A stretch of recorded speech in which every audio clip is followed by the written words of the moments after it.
En Afrique du Sud, le gouvernement d'unité nationale veut promouvoir les intérêts de tous les Sud-Africains tout en créant des emplois, a annoncé le président Cyril Ramaphosa le 19 juin. Cela s'est produit après le serment présidentiel marquant la naissance de la 7e administration. Dans son discours, ce dernier a déclaré que le gouvernement d'unité nationale protégerait les intérêts de tous les Sud-Africains. Le président Ramaphosa a également appelé tous les partis politiques du gouvernement d'union nationale à travailler ensemble pour promouvoir les intérêts de tous les citoyens.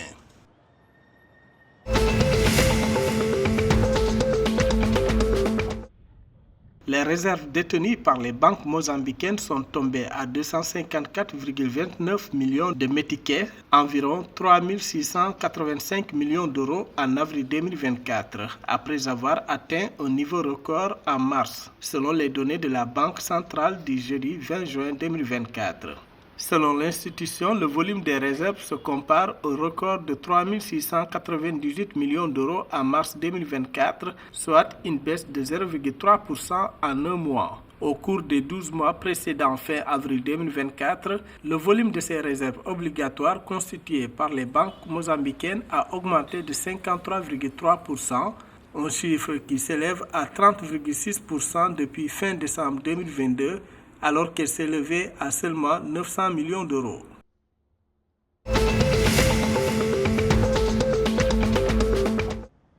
Le gouvernement angolais a réitéré le 20 juin 2024 son engagement à rejoindre la zone de libre-échange de la Communauté de développement de l'Afrique australe SADC avec une stratégie visant à accroître la diversification économique. Selon l'exécutif, la participation de l'Angola sur la scène régionale et mondiale représente un choix stratégique de l'État angolais pour développer les relations économiques et est en même temps un objectif du pays. L'Angola fait déjà partie du système commercial international et jusqu'à travers cela, il a accès à la plateforme privilégiée qui lui permet de commercer avec plusieurs pays du monde.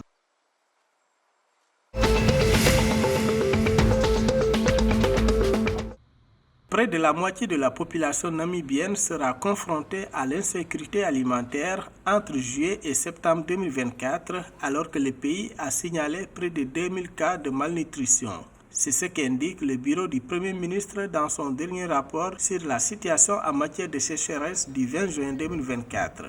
Le rapport indique qu'environ 1,4 million de Namibiens, soit 341 855 ménages, devraient être en situation d'insécurité alimentaire entre juillet et septembre 2024. Pour faire face, le gouvernement a élaboré un programme d'intervention contre la sécheresse d'un montant de 1,3 milliard de dollars namibiens et a besoin de soutien pour le mettre en œuvre.